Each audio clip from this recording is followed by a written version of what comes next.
안녕하세요. 예. 자, 오늘부터 이제 새로운 강의가 시작됩니다. 새 과정, 핵심 요약 강의인데요. 새 과정이니만큼 OT 짧게 좀 하고 수업 들어가도록 하겠습니다. 이거 보셨죠? 우리에게 주어진 1년의 시간이에요. 이거를 반으로 나누면은 반은 이론 공부하는 거고 반은 문제풀이 하는 건데요. 이론 과정의 이제 마지막이에요. 핵심 요약 과정입니다. 3, 4월 과정.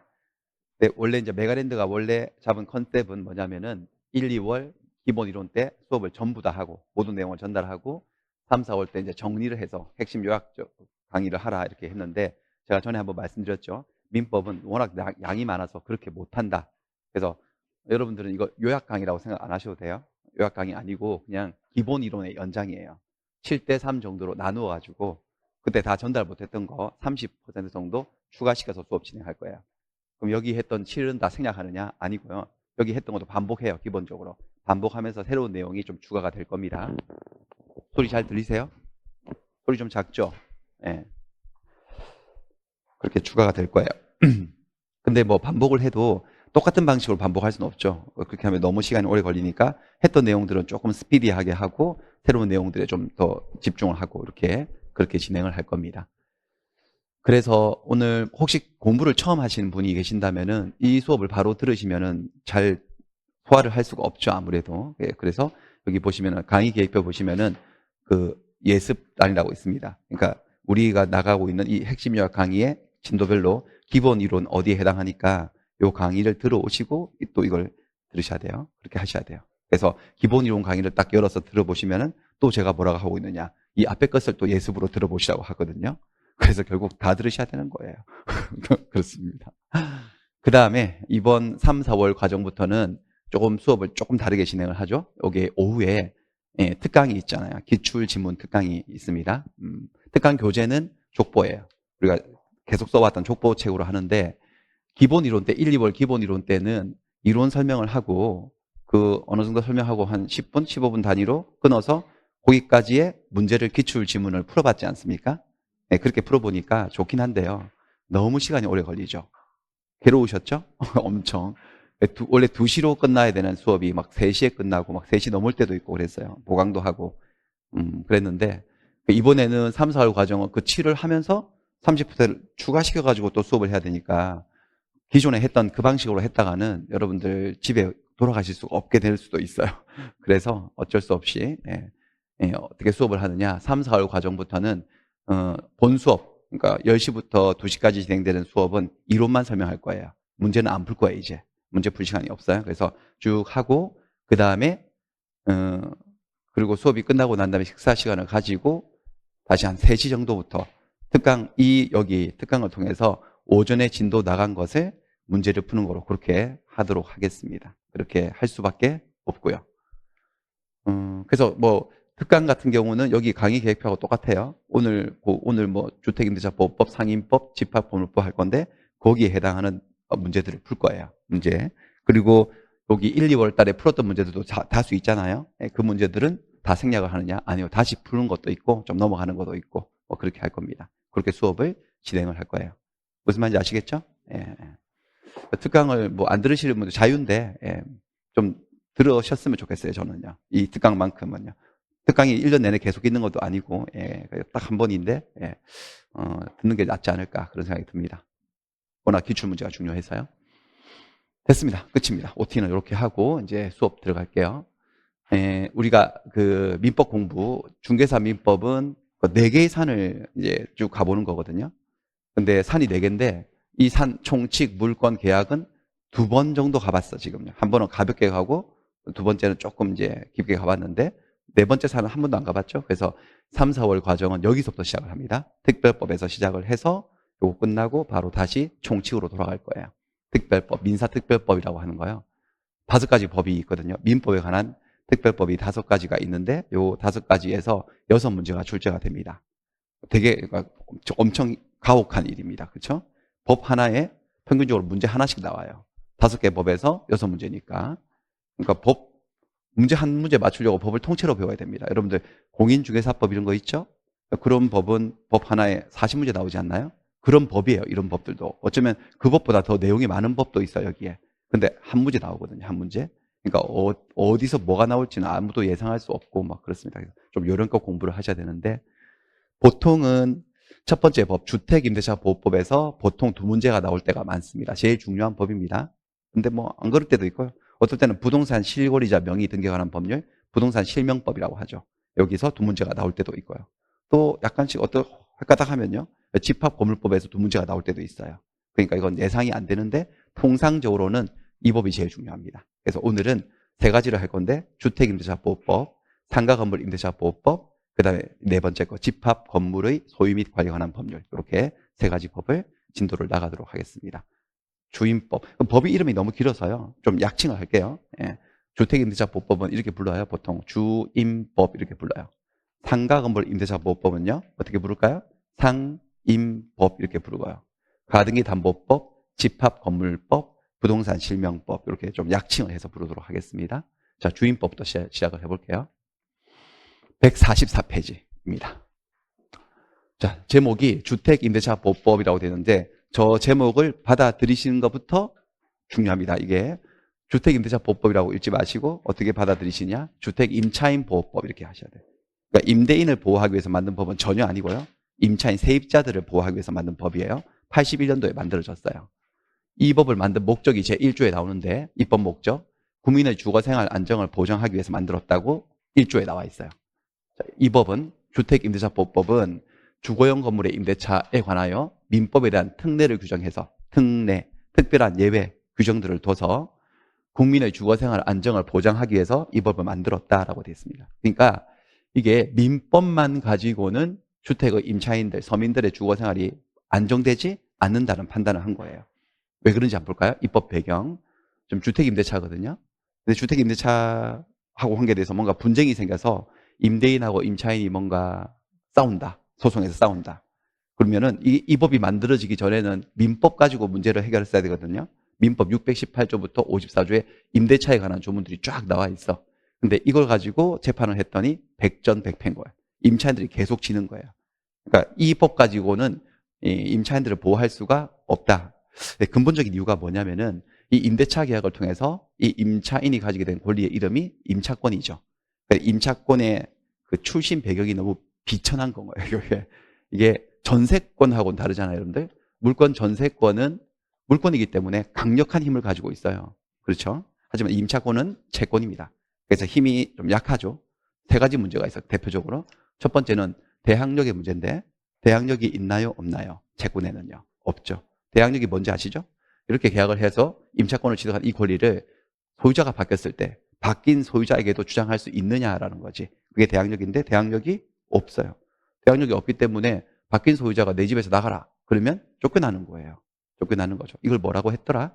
매매는 임대차를 깨뜨린다. 그래서 매매를 통해서 뒤늦게 취득한 소유권이 채권, 물권이 채권을 앞선다는 그런 거였잖아요. 그래서 집주인 바뀌면 계속 쫓겨다니는 신세. 그게 첫 번째 문제였어요. 두 번째는 우선 면제 문제도 있어요. 다시 이번에는 매매로 바뀐 게 아니고 경매로 바뀌었다고 칠까요? 경매, 집주인 망했어. 어쨌든 주인 바뀌었으니까 또 쫓겨나는 거지.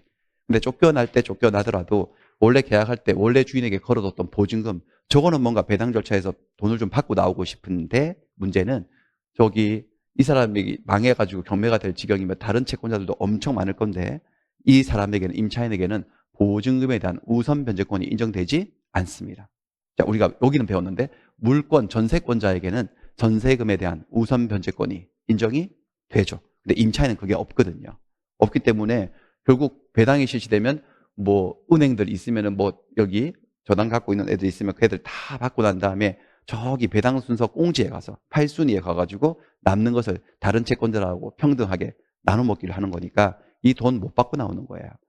어쩌면 이 돈은 자기의 전 재산일 수도 있는데 서민들의 그 돈을 날리고 나오면은 이제 어디 가서 집을 구하겠어요. 그런 문제가 있고, 그다음 세 번째는 존속기간 문제도 있어요. 우리 민법상의 임대차에서는 임대차에 최장기간 제한도 없지만 최단기간 제한도 없었거든요. 기억나시나 그런 거? 없었어요. 그래서 집주인들은 임대차 계약을 할 때 기간을 최대한 짧게 끊어서 하고 싶어 하죠. 끊어가지고 그 계약 기간 만료되면 그 다음에 재계약을 하거나 그럴 때 보증금을 월세를 팍팍 올려버리는 거죠. 그 올라간 보증금 월세 감당한다고 등골이 휘는 거예요. 이러한 문제들 때문에 민법에 맡겨뒀다가는 임차인들 죽어나가겠다 싶어서 81년도에 칼을 빼들고 특별법을 만든 거예요. 그러니까 특별법을 만든 취지는 근본적으로 이런 것들을 좀 해결해주고 싶은 거지. 그래서 하나씩 볼까요? 대항력은 어떻게 해결했느냐? 조문 한번 보셨죠, 이거? 주택임대차보법이에요. 주택의 임대차는 그 등기가 없는 경우에도, 물론 등기하면 대항력이 생깁니다. 민법 621조에 따라서 등기를 하게 되면 대항력이 생기는데, 근데 집주인들은 등기를 해주지 않거든요. 등기를 못했다 하더라도 임차인이 주택을 인도받고 주민등록을 마치면 된다는 거죠. 그러면 그 다음날부터 제3자에 대한 효력인 대항력이 생긴다고 돼 있어요. 여기 등기하고 여기 인도와 주민등록 어떤 점이 다르냐? 이 등기는 임대인의 협력 없이는 임차인이 하고 싶어도 할 수가 없어요. 하지만 여기 인도와 주민등록은 정상적인 임대차 계약을 체결한 임차인은 인도받는 거야. 여기 이사 들어오는 거니까 할 수 있고, 주민등록 전입신고하러 갈 때 임대인 동의서 같은 건 필요 없거든요.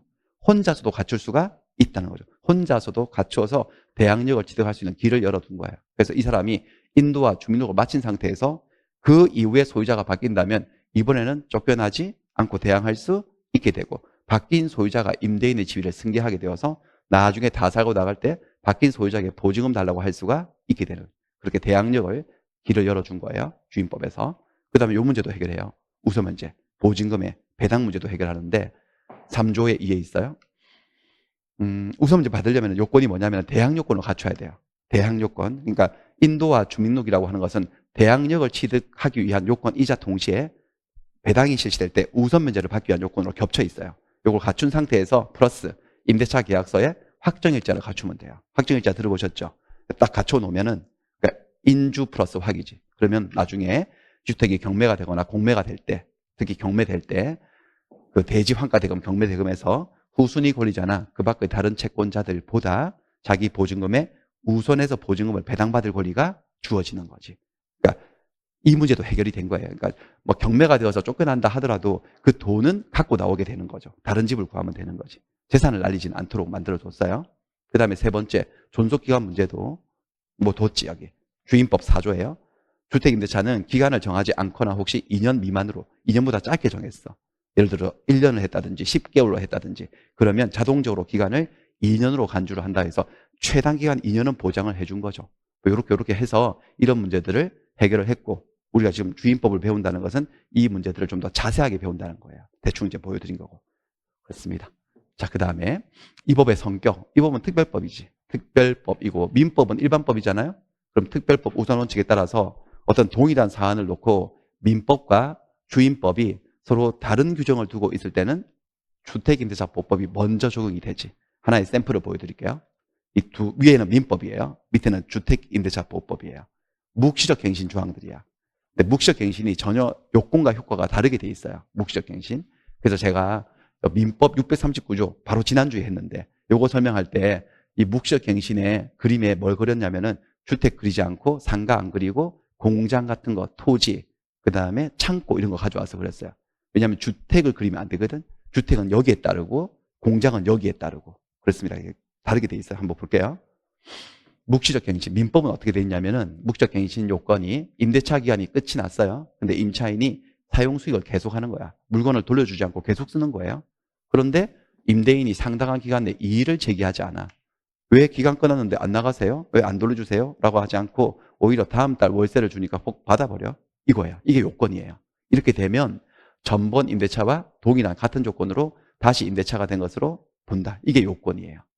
다른 것들은 다 동일 조건인데 기간은 동일 조건이 아니어서, 그러나 당사자는 635조 규정에 의해서 언제든지 해지 통고를 할 수 있다. 635조가 뭐냐면은 기간의 약정이 없을 때 임대차예요. 기간 약정 없는 임대차는 기억나시나? 각 당사자 언제든지 해지 통고할 수 있고, 임대인이 해지 통고하면 6개월, 임차인이 하면 1개월 후 계약 끝나지 않습니까? 그렇게 처리한다는 거야. 그러니까 일반 임대차는 이렇게 돼 있어요. 토지나 공장이나 창고나 이런 것들은요. 근데 주택 임대차는 안 그래요. 여기 별도의 조문이 있거든. 6조 제1항이 묵시적 갱신 조항인데, 자, 임대인이 임대차 기간이 끝나기 6개월 전부터 2개월 전까지 기간에, 여기 이만큼 기간이지. 끝나기 6개월 전부터 2개월 전까지면 총 몇 개월요? 4개월, 4칸. 이 사이에 갱신 거절의 통지나 계약 조건 변경 통지를 하지 않은 거야. 무슨 말인지 아시겠죠? 이 4개월 사이에 그 임차인에게 연락을 해서 나 갱신 못 해드립니다. 다른 집 구하세요. 아니면 다음번에는 보증금 이만큼 올릴 거니까 거기에 응하지 않으시면 다른 사람 구할 겁니다. 그런 소리를 하지 않은 거야. 아무 소리 안 하고 이 4개월을 지나쳐버린 거야. 그게 요건이에요. 요건 자체가 다르지 지금. 그러면 어떻게 되느냐? 기간이 끝나면서 전번 임대차와 똑같은 조건으로 다시 한번 임대차가 된 것으로 본다. 그러니까 묵시적 갱신의 요건 자체가 다른 거지. 그리고 존속기간은 위에서는 정함이 없는 상태가 되어서 언제든지 두 당사자가 해지 통과할 수 있었는데 여긴 정함이 없는 게 아니야. 주택임대차는 묵시적 갱신되고 나면 존속기간은 뭐 어떻게 된다고요? 보여드릴까? 2년이에요. 그냥 2년이에요. 정함이 없는 게 아니라 2년이 되는 거야. 그리고 여기 더 제가 어차피 공부할 거니까 더 안 적어놨지만은 2년인데 임차인은 2년을 더 살아도 좋고 임차인은 아무 때나 해지 통과할 수 있어. 이렇게 할 수 있어요. 그리고 1개월이 아니고 통고기간은 3개월이야. 3개월 후 계약 종료고 임대인은 아무 때나 해지 통과하는 거 못해요. 그냥 못하게 돼 있어요. 그러니까 딱 들어보세요. 묵시적 갱신이 일반 임대차하고 주택임대차가 요건이 같다 다르다? 다르고 효과도 다르다. 그러니까 주택을 얘기하면서 이 조항을 얘기하면 된다 안 된다? 안 되죠. 주택일 때는 적어도 민법 639조는 적용해서는 안 된다. 여기 특별법이 있기 때문에 그렇다. 특별법 우선 원칙입니다. 그런데 이제 특별법이기 때문에 뭐 주택임대차에 일어난 모든 문제들이 주임법에 다 규정되어 있는 건 아니거든요. 만약에 주임법에 해당 사항에 대해서 법 규정이 없으면은 그때는 뭘 적용한다는 거죠? 주택임대차에도 민법 적용해요. 예를 들면 차임 연체 문제. 민법에는 차임을 2기 연체하면 계약을 해지한다는 조항들이 있잖아요. 근데 주택임대차 보호법은 임차인을 보호하기 위해서 그 2기를 3기나 4기로 좀 여유 있게 늘려놓은 조항이 따로 없어요. 없기 때문에 주택의 임대차도 차임 연체 문제는 주임법에 따른다, 민법에 따른다. 민법에 따라 가는 거지. 그렇습니다. 그런 얘기예요. 자, 그 다음에 이 법 전체가 편면적 강행규정으로 되어 있어요. 임차인 편드는 강행규정이야. 그래서 10조를 보시면 이 법 주택임대차보호법 규정에 위반되는 약정으로서 임차인에게 불리한 것은 효력이 없답니다. 그러니까 이 법을 어기면 무조건 다 무효가 되는 것이 아니고 그 어긴 약정이 임차인에게 불리할 때만 무효. 반대 해석해 볼까요? 임차인에게 뭐 하면요? 유리하면 유효. 이렇게 돼 있어요. 됐습니다. 요 정도 기본 감각을 가지고 적용 범위 들어가 보겠습니다.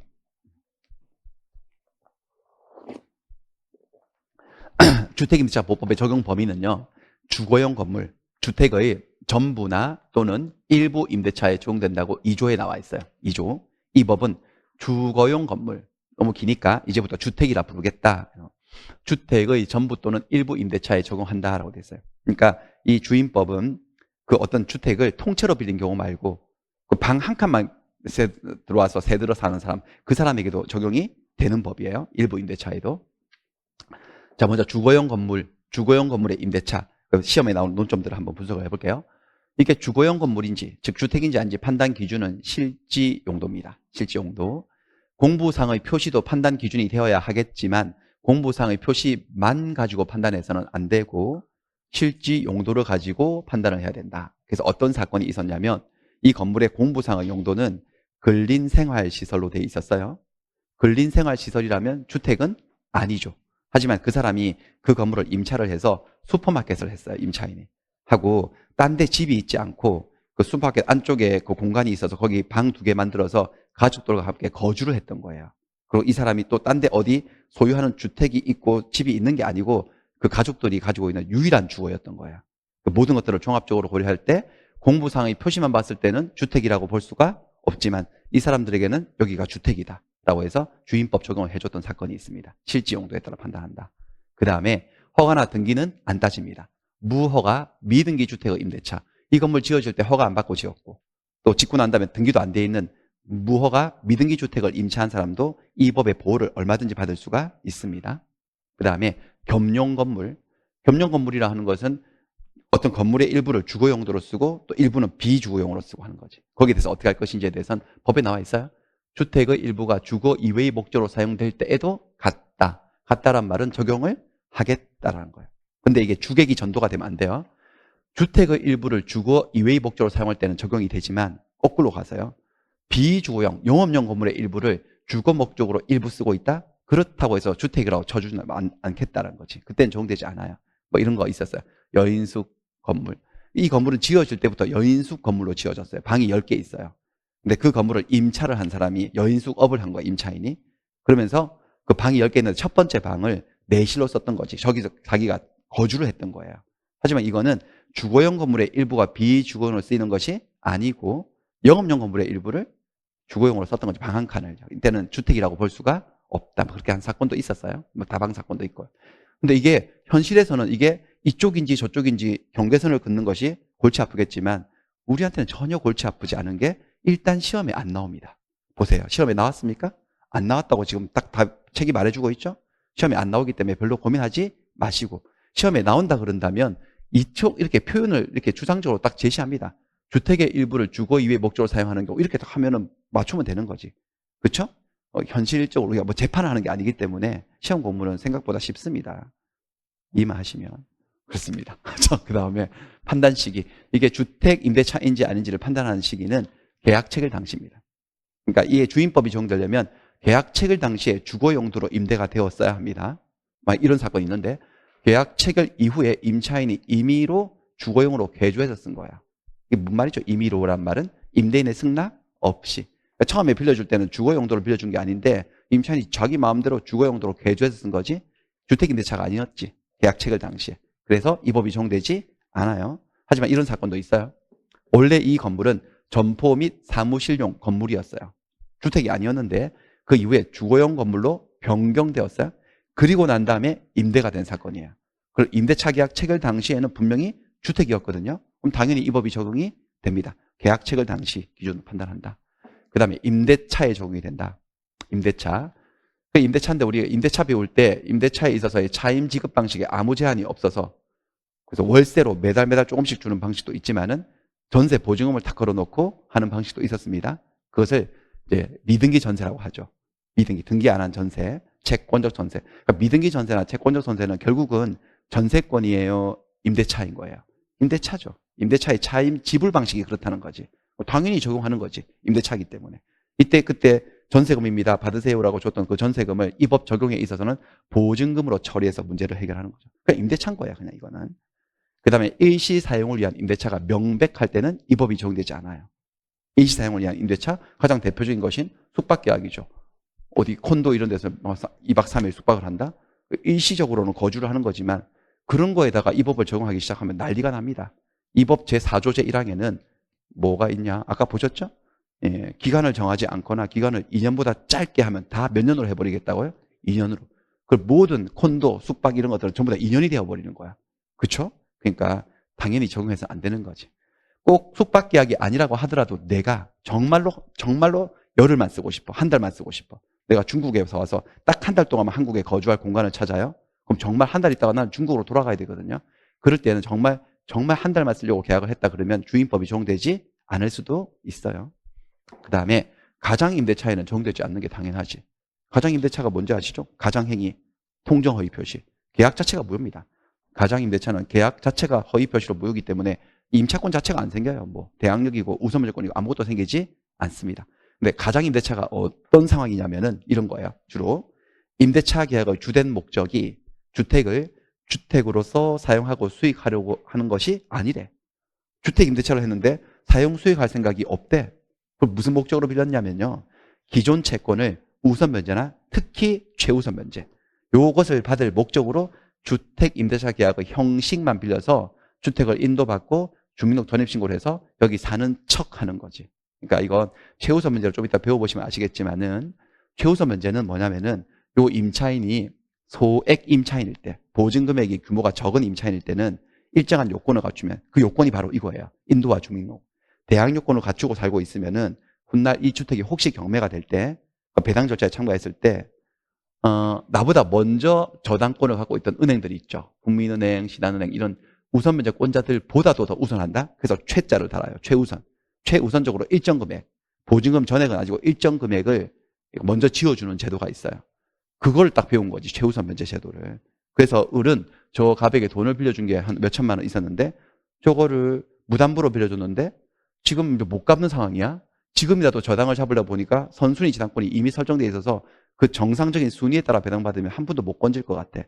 근데 주임법을 딱 배워보니까 그 저당권자들을 제껴버리는 걸 배우는 거거든. 그래서 내가 임차인인 척 하는 거죠. 집주인하고 짜고, 그 채무자하고 짜고. 그래서 계약서 하나 쓰고 이쪽으로 집 몇 개 풀고 인도받은 척하고 전입신고 해버리는 거지. 그리고 경매될 때를 기다리는 거야. 기다렸다가 소액 임차인 행세를 해가지고 최우선 문제라도 얼마라도 받아내려고 그렇게 하는 것은 가짜 임대차라는 거지. 가짜 임대차이기 때문에 계약 자체가 무효여서 그런 최우선 문제권을 전혀 인정받을 수가 없어요. 하지만 얘랑 또 구별할 게 있어요. 그런 이 법에 보호를 받을 수 없어요. 이 기존 채권을 임대차 보증금으로 전환했다? 이건 아무 문제가 안 되지. 우리 전세권 공부할 때도 전세권에 있어서 전세금은 필수 요소이긴 하지만 반드시 현실적인 수수를 요하는 것은 아니고 기존의 채권으로 전세금 지급에 가름할 수 있다. 이런 거 기억나시나? 응? 그런 거 있었잖아요. 분위기 좀 푸세요, 여러분들. 왜 이렇게 딱딱하지? 예. 그렇습니다. 그런 거 있었잖아요. 똑같습니다. 그러니까 이게 보증금을, 그러니까 을이 진짜로 살 집을 구하고 있었는데 내 채무자 집이 한 채 비었는데 그 내가 임대차 보증금을 그때 내가 빌려주고 못 받은 그 돈으로 보증금을 하자. 내 다 사고 나갈 때 그 돈 돌려다오. 라고 해서 그렇게 그 기존 채권을 보증금으로 전환해서 계약을 체결하는 것은 아무 문제 없는 거지. 이때는 임대차의 진위가 있는 거기 때문에 이건 통정의 부실이라고 볼 수가 없고 당연히 보호를 받게 됩니다. 구별 좀 하시고. 그 다음에 네 번째는 임대인이 이 주택의 소유자가 아닌 경우는 어떨까? 소유자가 아니어도 상관없죠. 임대차 계약은 채권 계약이어서 반드시 임대인이 이 주택의 소유자일 때이어야 하는 것은 아니잖아요. 소유자가 아닌 사람이 임대해도 계약은 유효하거든. 다만 그게 적법하냐 위법하냐 이 문제만 남는 거예요. 소유자가 아니어도 적법한 임대 권한을 가졌어? 아니 이 주택의 소유자도 아닌데 임대 권한이 있다고? 소유자한테 허락받았겠지. 그래가지고 임대를 했다면 적법 임대차이기 때문에 그 임차인은 이 법의 적용을 받아서 보호를 받습니다. 예를 들면 이런 사건이 있었어요. 분양회사로부터 열쇠를 교부받은 아파트의 수분양자가 자기가 들어오지 않고 임대를 놓은 사건이야. 어떤 사건이냐면은 A 회사, 분양회사로부터 아파트 분양을 하나 받았어. 갑이 수분양자예요. 근데 분양은 매매잖아, 매매. 그래서 분양 대금을 다 지급해야지 등기가 넘어올 수 있어요. 근데 분양 잔금을 다 준 상태가 아니야. 조금 남았어요. 그래서 자기 앞으로 아직 등기가 안 됐지. 그러니까 아직은 소유자가 아닌 거지. 분양을 받았으면 등기를 마쳐야지 소유자가 되는데 아직은 회사 소유인 거야, 이게. 그런데 101호라 그럴까요? 101호? 101호를 분양받은 갑이 근데 분양회사로부터 열쇠를 받았어. 101호 열쇠. 그러니까 분양 잔대금이 조금밖에 안 남아서 거의 다 받았기 때문에 열쇠를 줬어요. 자, 열쇠를 주는 행동의 의미는 뭘까요? 입주를 허락을 한 거지. 그러니까 내가 들어와서 살아도 좋고 내가 딴 사람에게 임대를 넣어도 좋다라고 소유자가 허락을 받은 거예요. 소유자한테. 그래가지고 자기가 들어온 게 아니고 임대를 놓은 거예요. 그래서 임차인이 이 101호에 입주를 해서 이 주택을 인도받고 이곳으로 주민등록을 해서 대항요건을 갖추고 살고 있다가 문제가 터진 거지. 분양 잔금을 다 치르지 않은 거예요. 끝내. 그래가지고 채무 불이행을 이유로 계약을 해제시켜 버렸어요. 분양 계약을. 우리 배웠잖아. 해제 배웠잖아요. 그래서 분양 계약은 소급적으로 사라져 버린 거지. 그랬더니 이 분양 회사가 그 세입자를 보고 나가라고 한 거지. 명도 청구. 계약 해지되었으니까. 그럴 때 얘가 대항을 할 수 있었던 사건이에요. 보세요. 여기 임대차를 보면은 요 갑이 이 101호의 소유자이다, 소유자가 아니다. 아직 소유자가 아니지만 소유자한테 키를 받았으니까 허락을 받은 거죠. 그러니까 무단 임대는 아닌 거지. 이 임대차는 적법하다, 위법하다. 적법하다. 적법한 임대차이기 때문에 비록 내 임대인이 소유자가 아니어도 소유자한테 허락받은 상태이기 때문에 내가 대항요건을 갖추어서 대항력이 생겼다는 거지. 그래서 결국 이 을은 저 나가라고 하는 분양회사를 상대로 임차권을 가지고 대항하고 버틸 수가 있었다라는 거예요. 그럼 어떻게 될까요? 얘가 임대인이었다가 분양회사가 임대인 지위를 승계하게 돼버리는 거예요. 그렇게 되었던 사건이에요. 그 다음에 만약에 근데 저거는 그래도 임대권한이 있으니까 괜찮은데 임대권한 자체가 아예 없다? 임대권한이 없는 완벽한 무단임대? 이번에는 요 갑이 분양회사로부터 열쇠를 받은 게 아니고 열쇠를 훔쳤다면요. 훔쳐가지고 이렇게 임대를 왔다면 이거는 그래도 임대차 계약은 지들끼리 유효해요. 채권계약이어서. 유효하지만 이건 위법한 임대차이기 때문에 아무리 인주, 주민으로 살고 있었다 하더라도 소유자인 분양회사가 나가라 그러면 대항할 수 있을까요? 없을까요? 그건 당연히 없지. 그런 얘기고요. 그 다음에 임차인이 법인일 때는 어떨까? 법인은 원칙적으로 이 법의 적용 대상이 아닙니다. 이 법은 제1조로 아까 보셨죠? 국민의 주거생활 안정을 보장하기 위해서 만들었다고. 주거생활. 법인들은 주거생활을 하지 않죠. 우리 자연인들이, 숨쉬는 자연인들이 주거생활하는 거니까 법인들은 이 법의 적용 대상이 기본적으로 아니에요. 원래는 아예 아니었는데 자꾸 이제 법이 개정되면서 예외가 이렇게 생겼어요. 예외. 3가지 법인만큼은 이 법의 적용 대상이에요. 첫 번째 법인은 LH공사, 한국토지주택공사. 그 다음에 똑같은 목적으로 설립된 지방공사, SH, GH 이런 거 있죠. 그런 것들 있죠. SH, 서울 주택도시공사, 경기 주택도시공사. 이런 법인들이잖아요. 그 법인들이 임차를 한 거지. 임차를 해서 자기들이 입주하는 게 아니고 자기들이 선정한 자연인들이 입주를 하는 거지, 거기. 입주를 마치고 그 사람들이 전입신고를 하게 되면 이 법인들에게 대항력을 주는 조항을 두고 있어요. 그래서 이 법인들 자체를 보호하는 게 궁극적인 목적은 아니고 거기 입주한 서민들을 보호하려고 하는 거지. 예외가 있고요. 그 다음에 또 만들어진 게 중소기업. 중소기업 직원들의 복리 차원에서요. 중소기업이에요. 중소기업에 해당하는 법인이 소속 직원 주거 용도로 주택을 임차를 했을 때요. 그러니까 중소기업이니까 돈이 없어, 사장님도. 그러니까 돈이 많으면 대기업이면 기숙사도 지어주고 직원들 뭐 이렇게 사는 곳을 마련해 줄 건데, 그런데 돈이 없으니까 빌려야 되는데 법인이어서 주인법 적용을 못 받아요. 그래서 그거를 좀 열어준 거지. 그래서 이 법인이 임차를 해가지고 중소기업 법인이 임차를 해서 그 중소기업 그 법인이 선정한 그 직원이 소속 직원이 거기에 거주를 하고 그것으로 주민으로 마치면 법인에게도 대항력을 주는 조항을 만들었어요. 세 가지 법인이 예외예요.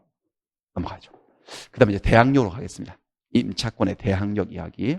대항력은 뭐냐?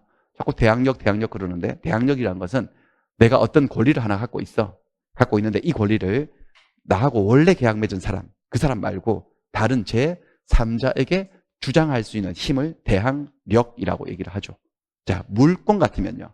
물권은 물건에 대한 권리지 어떤 특정에 대한 권리가 아니어서 나하고 처음에 물건 계약한 사람 말고 다른 사람들에게도 이 물건을 주장할 수 있지. 그러니까 물권에는 뭐가 있다고 표현하면 되죠? 대항력이 있지. 하지만 채권은 특정 채무자에게만 청구할 수 있는 권리지, 상대적 권리지, 아무나 붙잡고 청구해서는 안 되기 때문에 채권에는 대항력이 없다. 그런데 임차권은 뭐다? 족보가. 물건이 아니라 채권이어서 대항력이 없지. 그래서 임대차 계약을 해서 임차권을 갖고 있는데 그 다음 소유자가 바뀌었을 때 바뀐 소유자에게 주장할 수 있느냐? 원칙, 주장할 수 없어서 쫓겨나는 거지. 그것 때문에 이걸 만들었다는 이 법을. 그래서 대항력 취득 요건은 3조. 다시 한번 보겠습니다. 아까 봤던 조문이죠. 자, 주택 임대차는 등기가 없어도 물론 등기하면 대항력이 바로 생깁니다. 이건 다음 날도 아니고 그 순간 그 순위번호대로 접수번호대로 바로 생기는 거지. 이건 등기하면. 근데 집주인들이 등기를 안 해주니까 문제지. 등기를 안 했어 못했다 하더라도 주택을 인도받고 주민등록을 마치면 그날 당장은 대항력 생기는 게 아니고 이때는 다음 날부터 제3자에 대한 효력 대항력이 생긴다. 다음 날로 돼 있는데 우리 법원은 다음 날 0시, 새벽 0시로 해석을 합니다. 0시에 대항력이 생깁니다. 그럼 대항력이 생기면 어떻게 되느냐? 얘가 인도와 주민등록을 했어요. 다음 날 0시에 대항력이 생겨서 다음 날 0시 이후에 소유권을 취득하는 병에게는 주장할 수 있게 되는 거지. 그래서 그 이후에 주택을 양수한 사람은 자동적으로 임대인 지위를 승계한 걸로 본다는 거예요. 그러니까 여기 있는 이 조문은 대항력을 가졌다는 걸 전제로 연이어서 말하는 거예요. 인주가 되어 있는데 임차주택을 양수한 사람, 새롭게 소유권 취득한 사람은 자동적으로 임대인 지위를 승계한다. 그럼 얘는요. 얘가 원래 임대인인데 얘는 임대인 지위에서 벗어나고 얘가 임대인이 되는 거지. 그러니까 보증금을 돌려줄 채무도 얘는 면책이 되고 채무가 얘한테 넘어오는 거야. 그래서 나중에 얘가 다 사고 나갈 때 새로운 소유자가 보증금을 지어줘야 되는 거야. 보증금을 이렇게 주면 남의 채무로 변제한 거야? 자기 채무로 변제한 거야? 자기 채무로 변제한 거야. 그러니까 원래 주인에게 찾아가서 당신이 받은 돈 내가 줬으니까 돈 내놓으셔 라고 구상권 행사를 할 수는 없어. 그러니까 이걸 보고 우리가 임차권을 안고 산다, 뭐 끼고 산다 이렇게 표현하는 그 상황인 거죠. 됐어요? 이걸 좀 자세히 공부를 해볼게요. 그러니까 대항력 취득 요건은 인주라고 기억하시면 되죠. 인도와 주민등록. 이때 주택의 인도는 주택의 점유를 말합니다. 주택을 점유를 하라 이거지, 점유. 이사 들어와라는, 여기 살아라 이거예요. 근데 우리가 이제 점유를 또 배웠죠. 점유에는 직접 점유도 있지만 간접 점유도 있잖아. 간접 점유도 괜찮습니다. 그럼 임차인이 살면은 직접 점유자인데 간접 점유는 뭐가 간접 점유냐? 전대를 놓으면, 전대차. 그러니까 임대인 동의 얻어서 다시 건물을 또 빌려주는 거지. 그러면 이 집에 사는 사람은 전차인이죠. 전차인이 직접 점유자이고 임차인은요 간접 점유를 하죠. 근데 간접 점유도 엄연히 점유이기 때문에 대항력을 취득할 수가 있다라는 거예요. 있습니다. 이때 이 관계를 점유 매개 관계라고 얘기를 하죠. 네. 그런데 문제는 주택의 인도, 점유와 한 가지 더 요건이 필요하잖아. 주민등록. 자, 저렇게 전대차가 되면 주민등록은 누구의 주민등록이 필요한가? 이게 또 문제가 되거든요. 전대차의 경우에는 전차인 직접 점유자의 주민등록이 필요합니다. 얘가 주민등록을 해야 됩니다. 얘가 주민등록을 해야지 얘가 대항력을 취득하는 거예요. 임차인이. 전차인은요. 전차인의 대항력은 따로 논하지 않습니다. 지금 우리는 임차권의 대항력을 따지는데 임차인의 주민등록은 하면 안 됩니다. 이 전대가 되면 임차인이 혹시 전대 이후에도 주민등록을 한다? 위법합니다. 법 위반입니다. 그래서 대항력을 받을 수 없습니다. 법을 위반했다? 어떤 법을 위반한 거냐면 주민등록법을 위반한 거예요. 주민등록법이라는 법이 있는데요. 주민등록법은 뭐라고 되어 있냐? 6조에 시장, 군수, 구청장은 자기 관할 구역에 주소를 가진 자를 주민으로 등록해야 된다. 이렇게 돼 있어요. 주소를 가진 자를 주민으로 등록하라. 여러분들은 일반적으로 주소지와 주민등록지를 거의 비슷한 거라고 생각하죠. 굳이 구별할 필요가 없었죠, 지금까지는. 근데 다른 거예요.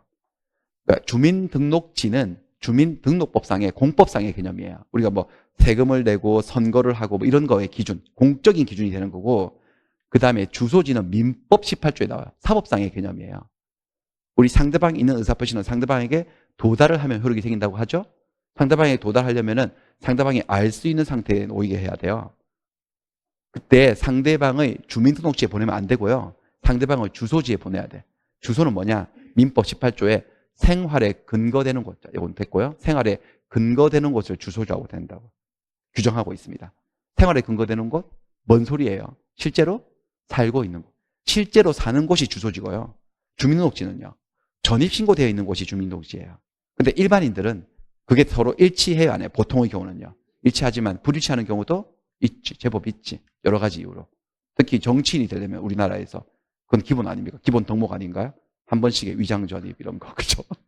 나는 여기 안 살고 있는데 주민등록이 돼 있다. 뭐 이런 것들. 아니면 또 우리 일반인들도 자녀들 학군 문제 때문에 잠시 그런 일을 할 수도 있고 뭐 바람직한 건 아니지만 그렇죠.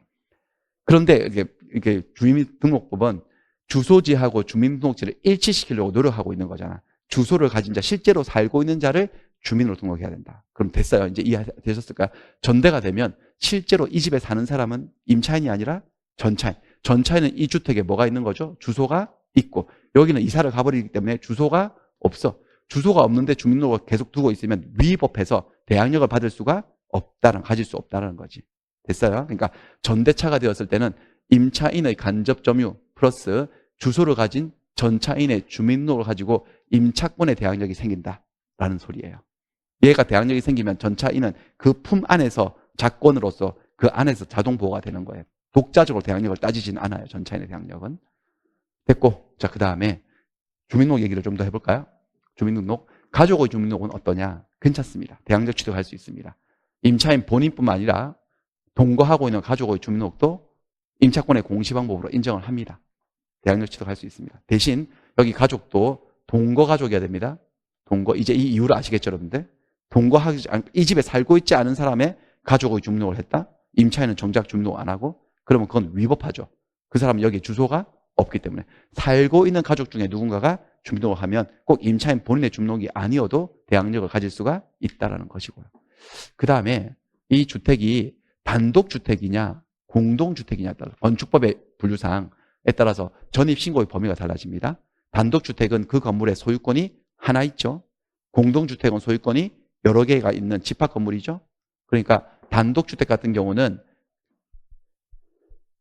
그 주택이 소지하고 있는 지번을 기재해서 몇 번지인지 그 지번을 기재해서 전입신고하는 것으로 충분하죠. 대항력이 생길 수가 있고요. 근데 단독주택 중에서도 소유권은 하나밖에 없지만은 공간을 아무튼 구획을 해서 여러 가구가 살고 있는 다가구용 단독주택도 있지 않습니까? 그리고 그들이 생활의 편의상 자기들이 구별하기 위해서 방마다 호수를 매겨놨을 수 있어요. 달방, 별방, 해방 이렇게요. 그것들은 친구들이 찾아와서 엉뚱한 방에 들어가면 안 되니까 편의상 구별해 놓은 것이지 그게 법적인 의미를 갖고 있지는 않기 때문에 다가구용 단독주택을 임차를 한 임차인은 지번을 기재해서 전입신고하는 걸 충분하지 호수까지 기재할 필요가 없다. 호수 의미 없다는 거지 법적으로. 없습니다. 하지만 다세대 공동주택 아니면 아파트, 연립 이런 거야. 얘들은 소유권이 여러 개 있거든 건물에. 그래서 내가 어디 소유권이 있는 그 건물에 내가 임차를 했는지를 밝혀야 되는 거예요. 그러니까 지번과 명칭, 그 건물의 명칭과 동호수까지 정확하게 기재해서 전입신고를 해야지만 비로소 대항력을 취득할 수 있어요. 연립 같은 경우는 아파트, 공동주택은 이런 사건도 있었어요. 처음에 다가구용 단독주택인 시절에 임차를 한 거지. 그래서 집원을 기재해서 전입신고해서 대항력을 취득하고 살고 있었는데 건축물 대장상 그게 바뀌었어요. 다세대 공동주택으로 변경되었어요. 변경되었으면 또 변경된 대로 또 전입신고를 이렇게 다시 정리하는 게 맞긴 맞지만 변경되었다는 것 자체만으로 곧바로 대항력을 상실하는 것은 아니다라고 하는 판례도 있고요. 그 다음에 주민등록이 잘못되었다? 주민등록이 잘못되었다고? 그럼 대항력이 생기지 않는 거지. 근데 잘못된 사연을 좀 따져야 돼. 공무원들이 사고를 자꾸 치니까 법을 아예 하나 못을 박아둔 게 있어요. 보세요. 인도와 중록을 마치면 다음 날부터 제3자에 대한 대항력이 생긴다. 이 경우에 전입신고를 하면 주민등록이 된 것으로 보겠다라고 하는 조문을 만들었어요. 왜 이 조문을 만들었느냐. 임차인들이 전입신고를 올바르게 했는데 공무원들이 자꾸 이상하게 전입신고를 메롱을 하는 거야. 이상하게 자꾸 사고를 치는 거야. 그러니까 등록을 잘못하는 거야. 그런 일이 자꾸 생겨서 임차인들을 보호하기 위해서 전입신고만 제대로 되면 등록은 제대로 됐건 안 됐건 등록이 된 것으로 보겠다고 대항력을 주는 길을 털어준 거예요, 여기. 근데 여기 좀 묘한 문제가 하나 있어요. 이 전입신고라고 하는 거에 효력 발생식인데 전입신고는 이게 공법행위거든요. 민법상의 의사표시가 아니에요. 민법상의 의사표시는 상대방에게 도달을 하면 효력이 생기지만 이거는 행정청이 하는 의사표시 공법행위이기 때문에 도달주의가 아니야. 행정청에 도달하기만 하면 곧바로 효력이 발생하는 것이 그게 아니고 행정청이 이를 수리를 해야지만 비로소 효력이 생기는 거야. 수리주의예요. 도달주의가 아니고. 뭘까요? 수리라는 게 뭐냐? 이렇게 되는 거야. 전입신고는 행정청에 그 의사표시가 도달했다고 효력이 생기는 것이 아니고 수리를 했을 때 효력 발생한다. 우리가 동사무소 주민센터를 가서 일단 번호표를 뽑고 대기를 해야지 일단. 그래가지고 미리 작성을 해놓지 전입신고서를. 그리고 뭐 내 번호가 띵동 하고 떴어요. 그럼 내가 가서 거기 가서 탁 올려놓잖아요. 테이블에. 담당 공무원 테이블에. 그게 도달이죠. 그 사람이 읽을 수 있는 상태에 놓인 거야. 이게 민법상의 의사표시라면 그 순간 효력이 생길 건데 여긴 아니야. 공법행위이기 때문에 그 다음 수리가 돼야 돼. 수리는 뭐냐? 그 공무원이 그걸 읽어보는 거죠. 읽어보고 이렇게 보고 맨날 처리하는 일이니까 금방 보지. 오케이? 하고 딱 받아들이는 거야. 그 의사표시를 효력이 있는 것으로 받아들이겠다는 수동적인 의사표현이에요. 그게 있을 때 수리가 되었을 때 효력이 생기고 수리만 제대로 되면 등록은 제대로 됐건 안 됐건 등록된 것으로 본다라고 여기 이제 처리가 된 거예요. 되셨죠? 근데 만약에 전입신고서를 딱 이렇게 제출했더니 딱 보더니 약간 미간이 찌푸러지면서 잠깐만요 고객님 여기 이러시면 안 돼요. 이거 이제 잘못하셨네. 이렇게 하는 거야. 이건 수리다. 수리 거부다. 수리 거부. 그럼 효력이 생기지 않는 거야. 그래서 요거와 관계돼서 두 개의 사건이 있어요. 요건 91년도 사건이고 요건 09년도 거의 20년 떨어진 두 사건인데 약간 미세하게 달라요. 첫 번째 이거는 전입신고를 올바르게 하고 수리까지 했어 공무원이. 안양동 545의 5로 전입신고를 했거든요. 제대로. 그걸 수리까지 했는데 공무원이 착각으로 주민등록 표상에 기재를 할 때 옮길 때 545의 2라고 5를 2로 잘못 기재를 한 거죠. 요거는 대항력이 생기겠지. 왜냐하면 수리가 되었으니까. 수리되는 순간 주민등록이 된 것으로 본다라고 하는 이 조항에 따라서 대항력이 발생합니다. 하지만 이런 사건도 있었어요. 올바른 전입신고의 수리가 거부된 사건이 있어요. 2009년도 사건. 아파트를 임차한 사람이었거든요. 아파트는 공동주택이니까 아파트의 명칭과 집원, 동호수까지 정확하게 전입신고를 해야 되잖아. 그렇게 했어요. 그렇게 전입신고를 수리를 해서 딱 테이블에 올려놨더니 공무원이 딱 보더니 이거 잘 안 된다고 그러는 거예요. 왜냐하면 이 아파트가 아직 건물 사용 승인이 나지 않아서 집합 건축물 관리대장이 작성이 안 돼가지고 이 동호수가 특수 주소래요. 그래서 먹통이라고 아직 전산 프로그램상 입력이 안 되니까 동호수 삭제를 지시한 거야. 삭제하라고. 아파트 임차인을 보고. 삭제하고 집원도 잘못 알고 오셨다고 아파트 집원 그거 아니라고 고치라고 수정을 지시한 거야. 그래가지고 공무원이 시키니까 그대로 한 거지. 동호수 삭제하고 집원 수정 지시한 대로 그렇게 고쳐가지고 다시 전입신고서를 다시 작성해 주라니까 그거를 수리한 거야. 근데 사실 원래 전입신고서가 올바른 전입신고였거든요. 근데 그게 수리가 거부되었으니까 수리가 안 되었으니까 주민등록이 안 된 거지. 잘못된 전입신고서가 주민등록이 돼버린 거야. 대항력이 발생하지 않았던 사건이에요. 이거 되게 억울하지. 이 임차인 입장에서는. 공무원이 시켜서 그렇게 한 건데. 어쩔 수 없어. 어쨌든 대항력은 생기지 않고 이로 인한 피해는 국가배상 청구, 국가배상법에 따른 국가에 대한 손해배상 청구로 해결을 했던 그런 사건이 되겠습니다. 넘어가고. 그 다음에 대항력의 취득 시기. 대항력 취득 시기는 보통은요. 일반적으로는 주택을 인도받고 주민등록을 마친 다음 날로 돼. 다음 날. 법에는 다음 날로 돼 있고 해석은 다음 날 0시라고 해석. 0시라고 해석하는 이유가 뭐냐면은 서열 정리를 확실하게 하려고. 자, 보세요. 이게 지금 이렇게 되면 대항력이 생기면 요 임차권이 채권에서 물권이 되는 건 아니에요. 표현을 잘 해야 되는데 물권이 되는 건 아닌데 물권화 이렇게 표현해요. 물권과 같은 힘이 생긴다는 거지. 딱 족보가 바뀌는 건 아니지만. 근데 그럼 다른 물권들하고 우열, 서열 정리를 할 때 보통 물권들은 다 등기부에 나오잖아요. 근데 등기는 여러분들, 등기는 보통 몇 시에 하죠? 제일 빠르면 9시, 그 다음에 6시, 늦어지면. 여기서 하는 거니까 얘를 0시에 물권화 된다고 딱 해버리면은 다른 물권과의, 이건 등기부에 있고 여기는 등기부에 없는 건데 서열 정리가 확실하게 되는 거지. 그래서 0시라고 해석을 해요. 그래서 한번 연습을 해볼까요? 이렇게. 이 을이 어떤 주택을 임차를 해서 주택을 인도받고 주민등록을 한 게 3월 15일이에요. 3월 15일. 근데 보통 이렇게 인도받고 주민등록이 되는 게 같은 날일 때가 많겠지, 현실을 생각해 보면. 왜냐면 요즘 다 포장 이사하니까 인도받는 게 이사 들어오는 거잖아요. 그 이삿짐 풀고 있을 때 인도받을 때 내가 뭐 딱히 할 일은 없어. 거기 있으면 더 불편을 줘요, 그 사람들한테. 그래서 인근 주민센터 가서 주민등록 하면 되거든. 이렇게 되면 요게 임차권이 언제 대항력이 생긴다는 거죠? 3월 16일 0시에 대항력이 생기죠. 물권이 되는 건 아닌데 그냥 편의로 할게요. 물권이 된다고 제가 말할게요. 그냥 물권 아닌데 그냥 다른 물권들하고 비교하려고 그냥. 이게 채권이었다가 언제 물권이 된다고? 3월 16일 0시. 근데 그날 같은 날 이 집에 저당권이 설정되는 거예요. 근데 저당권 설정 등기는 3월 15일 9시부터 6시 요 사이 주간 중이라 보통 표현하는데 요때 이루어진 거지. 이렇게 되면은 같은 3월 15일, 15일이지만 얘는 16일 0시에 물권이 되고 얘는 등기하는 그 순간 물권으로, 저당권으로 탄생하기 때문에 뭐가 더 선순위다? 저당권이 선순위고. 이게 어떤 의미를 가지는지 다 배우셨지? 훗날 이 주택이 경매가 되면 저당권보다 후순위 용의권은 매각으로 뭐 한다? 소멸하고 이 집에서 쫓겨나는 신세가 되는 거지. 이 사람은. 만약에 이렇다면요. 3월 15일 인주를 마쳤는데 그 다음날 3월 16일 날 저당권 설정 등기가 됐어요. 그러면 얘는 16일 0시고 얘는 16일 아무리 빨라도 9시 이후기 때문에 어떻게 되는 거야? 임차권이 선순위가 되는 거지? 맞나? 그러니까 경매가 되더라도 임차권은 소멸하지 않고 경락인에게 대항할 수 있게 된다. 뭐 이런 얘기가 되겠습니다. 그렇죠? 이해되시나? 예, 그렇습니다. 이게 일반적인 경우고 다른 학원 한번 참관시키고 싶네요, 여러분들. 저 너무 경직돼 있는데? 진짜. 자, 보세요. 그 다음에 특수한 경우. 특수한 경우.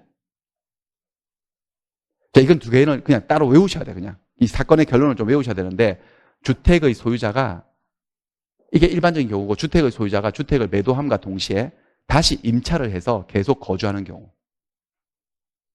뭐냐면, 무슨 말인지 알아들으시겠지? 집주인이 집을 팔고, 그 집을 다시 거꾸로 사가는 사람한테 역으로 임차를 하는 거지. 빌리는 거지.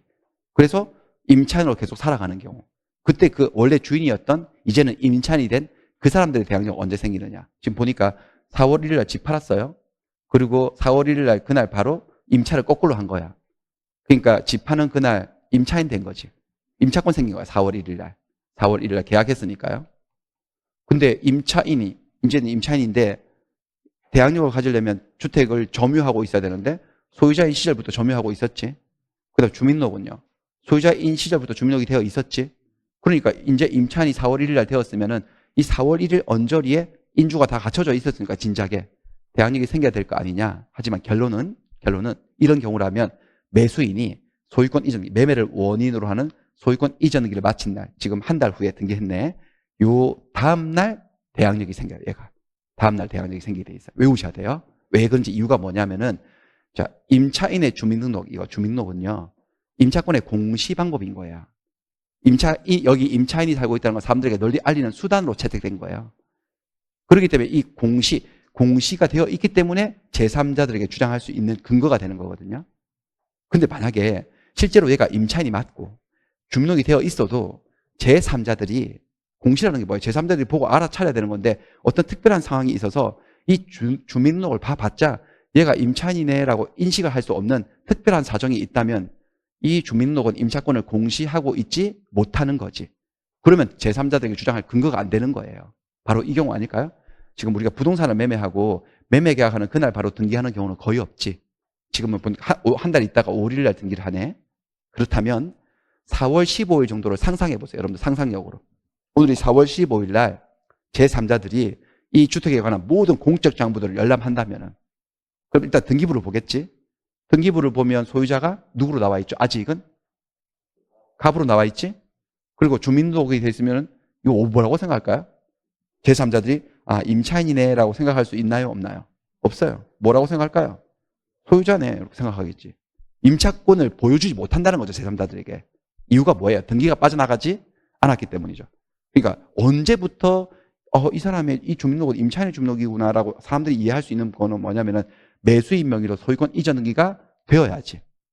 얘 이름으로 등기가 된 5월 1일 그 시각 이후에 등기부를 확인해 보면 소유자는 을이고 얘는 누구지? 소유자하고 관계도 없는데 임차인인가? 라고 생각하기 시작하는 거지. 그러니까 사실 이 주민등록이 임차권의 공시, 구시를 시작하는 것은 며칠부터 시작하는 거죠?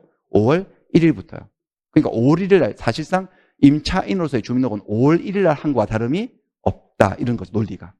그럼 내가 전입신고를 5월 1일 날 했다고 해서 임차인이 5월 1일 바로 대항력이 생기는 게 아니라 다음날 0시에 생기는 원리에 따라서 매수인 명의로 소유권 이전기가 맞춰진 다음날 0시에 대항력이 생긴다는 거예요. 이유는 그렇게 되고 그다음 여러분 외우셔야 되고 이걸 결론은 한 번씩 물어보니까. 근데 이 사건은 어떻게 된 사건이냐면 우리가 보통 집을 살 때 다 내 돈으로 현금을 현찰로 사는 거 아니잖아요. 대출 받잖아요 보통. 대출 받으니까 5월 1일 날 소유권 이전을 마치고 내 집이 된 상태에서 5월 1일 날 이 주택에 저당권, 은행 저당권이 설정된 사건인 거예요. 뭐가 문제가 된지 아시겠지? 그 얘의 대항력은 언제 생긴다고? 5월 2일 0시. 나중에 이 새로운 주인 돈 못 갚아서 집 경매 들어간 사건이에요. 경매 들어가면 요 원래 주인, 이제는 임차인이 되었던 저 사람들은 이 집에서 쫓겨나는 신세지. 5월 2일 0시니까. 아시겠어요? 그렇게 된 사건이에요. 여러분들 앞으로 이런 거 중개하실 때 중개할 일이 있을 거 아니겠어요? 보통 이렇게 중개하면 요것만 수수료 받고 요거는 보수 받고 요거는 서비스로 해준다고 그러던데 아닌가요? 모르겠어요. 어떻게요? 요거 할 때 요거 좀 알려주셔야 되겠네. 전 주인에게. 그쵸? 알려주셔야 되겠죠. 기억이 나셔야지 알려주지. 뭐 그때 뭐 이상한 게 있었는데 복잡한 거 뭐 있었는데 위험한데 이거 이렇게 뭔가를 알려주셔야 되는데. 네. 그다음 요거 한번 볼까요? 요거 얘는 또 뭐냐? 임대 아파트가 무단으로 전대된 상태에서 임차인이 그 아파트를 분양을 받은 사건이에요. 이게 뭐냐면은 갑 회사 임대 아파트 임차인이에요. 임대 아파트를 임차한 사람인데 이런 임대 아파트는 다른 사람이 또 전대를 놓는 걸 금지하고 있거든요. 근데 얘가 무단으로 전대를 놓았어. 그러니까 자기들끼리 임대차인 거지. 무단임대예요. 무단임대. 위법한 거예요. 그래가지고 이 사람이 임차인으로 들어와가지고 인주, 대항력권을 가지고 살고 있었어요. 지들끼리 계약은 유효해도 위법한 임대이기 때문에 소유자가 당장 알아차린다면 회사가 나가라 하면 이거 인주 과철수도 쫓겨나는 거예요. 대항력이 없어 지금 위법하기 때문에. 근데 여기서 보세요. 이 사람의 주민등록이 저기서는 이 주민등록이 뭔가 문제가 있었던 것이고 여기는 주민등록은 문제가 없어요. 이 주민등록은 이 사람의 임차권을 공시를 하고 있습니다. 사람들은 이 사람을 보면은 주민등록이 되어 있고 등기부를 떼보면 갑 회사 소유로 나와 있기 때문에 임차인이네라고 생각할 수 있어. 사람들은요. 있지. 임차권의 공시구시를 하고 있어. 근데도 얘가 대항력을 취득하지 못하는 것은 주민등록의 문제인가요? 임대인의 문제인가요? 임대인이 무단임대를 와서 임대 권한이 없기 때문이죠. 지금요. 그게 문제예요. 근데 그 문제가 해결이 돼요. 일정한 임대차 기간이 지나고 난 다음에 분양을 받는 거지. 드디어 이 사람이. 그래서 분양을 받아서 자기 앞으로 소유권 이전 등기를 해서 소유권을 가지게 되는 거예요. 무단 임대인이 정정당당한 소유자가 돼버리는 거죠. 그 순간 이 문제는 일거에다 눈독도 사라지고 해소가 돼버리는 거야. 그러니까 소유권을 취득하는 즉시로 임차권에 대한 일이 생기는 거예요. 이번에는 즉시예요. 다음 날이 될 이유가 없어.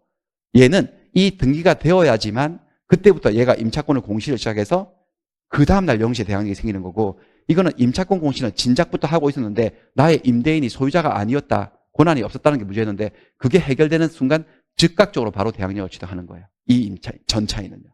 그렇습니다. 이 두 가지를 잘 비교하셔서 외워두시고 그 다음 대항력의 내용.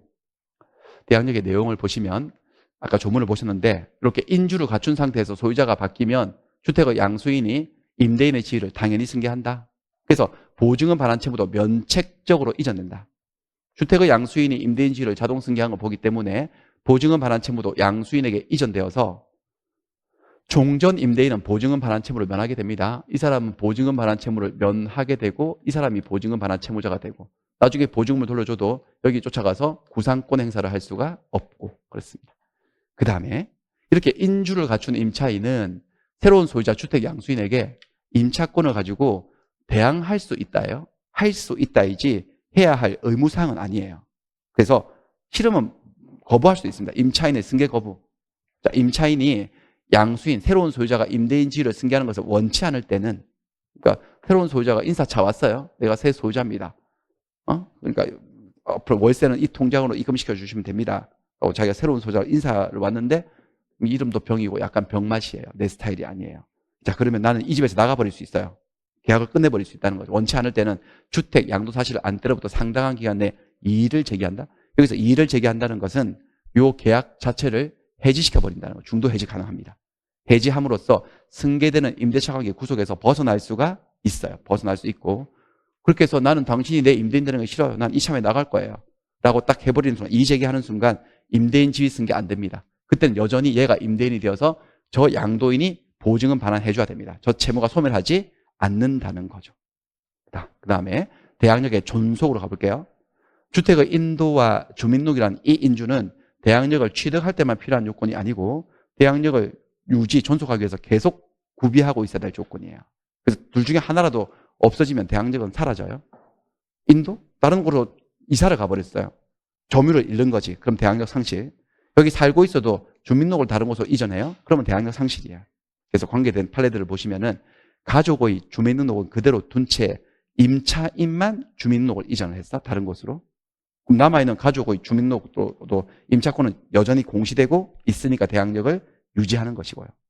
그 다음 온 가족이 함께 주민등록을 다른 곳으로 이전했어. 그러면 대항력 상실이에요. 상실. 그랬다가 다시 전입을 해와 여기.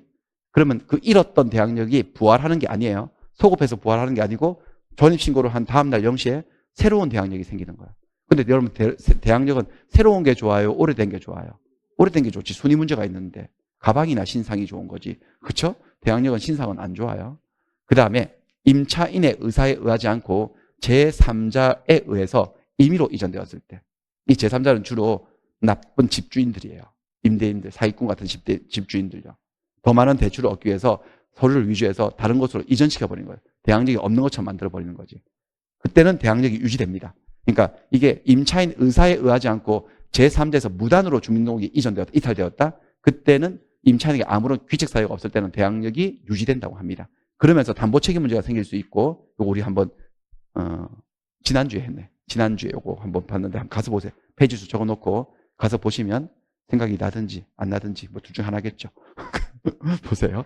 그 다음에 주민등록법에 따라서 행정청이 직권조치로 말소했을 때 시장, 군수, 구청장이 직권조치로 말소했다. 그러니까 아까 주민등록법 6조를 보셨는데 주소를 가진 자를 주민으로 등록을 해야 된다. 그래서 여러분들 이런 말 들어보셨나? 주민등록 일제 정리기간 이런 거 있잖아요. 그래가지고 조사 나와가지고 이거 안 살고 있는데 주민등록돼 있네? 그러면 시장, 군수, 구청장이 직권조치로 말소시켜 버린다고. 그렇게 직권조치로 말소가 되었을 때는 대항력이 소멸됩니다. 무조건 소멸이에요, 일단. 그런데 그 직권 말소가 잘못된 조사에 따라 이루어질 수도 있잖아요. 살고 있는데 조사를 잘못해가지고 멀쩡히 살고 있고 주소가 있는 사람을 말소시킬 수도 있지. 그래서 말소 통보를 받으면 주민등록법에는 이 절차를 마련해 놓고 있대요. 말소 통보를 받은 사람은 내가 살고 있는데 왜 말소시켰어요? 회복시켜줘요. 라고 30일 이내 그 통보를 받고 30일 이내 이의를 제기하면 말소 회복을 시켜준대요. 재등록을요. 자, 그렇게 되면 처음부터 대항력을 잃지 않았던 것으로 인정합니다. 소급해서 대항력을 회복한다고 해요. 소급해서 회복되기 때문에 그 직권조치로 말소되고 이 절차에 따라서 재등록이 이루어지기 요 사이에 시간적으로 그 사이에 이런 사실을 모르고 선의로 주택의 이해관계를 맺은 제3자하고 관계에서 싸움이 생긴 거지. 근데 소급해서 회복되었기 때문에 선의의 제3자에게도 나의 임차권 대항력을 주장할 수 있게 되는 거지. 누가 이기는 거야? 임차인이 이기는 거야? 선의의 제3자가 이기는 거야? 이 경우는 임차인이 이기는 거죠. 근데 문제는 이의제기 기간이 30일이 경과했어요. 30일이 지나서 찾아가면 설령 그게 잘못된 말소였다 하더라도 어쩔 수 없대요. 그 법이 정한 이의 절차에 따라 회복될 수는 없고. 그럼 뭐라고 하느냐 거기서. 미안하다 그런데 그냥. 죄송하다고. 그럼 어떻게 하냐.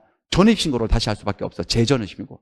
단순한 재전입신고요. 이럴 때는 소급해서 회복되는 게 아니고 새로운 대항력이 다시 발생하는 거야. 새로운. 순위가 늦어져 버린. 그래가지고 여기도 또 선의의 제3자가 나타났는데 이때는 선의의 제3자를 상대로 이 새로운 대항력 취득을 앞서서 주장할 수는 없게 되니까 선의의 제3자에게 대항 못하게 되는 거죠. 됐습니다. 그 다음에 마지막에 대항력의 범위.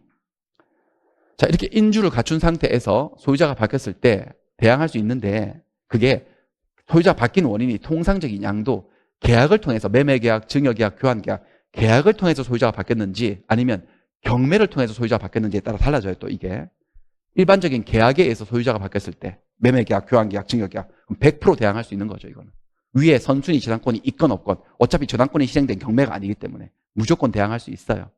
근데 대항할 수 있다? 아니면 해야 한다? 할 수 있다. 안 할 수도 있어요. 안 하는 게 뭐더라? 이의제기. 이의제기. 소유자가 바뀌었다는 것을 안 때로부터 상당한 기간 내에 이의를 제기한다. 이의제기한다는 것은 요 임대차 계약을 해지한다. 그러면 얘는 임대인지위를 승계하지 않을 수도 있고 선택권이 있어요. 자, 경매 가겠습니다. 경매.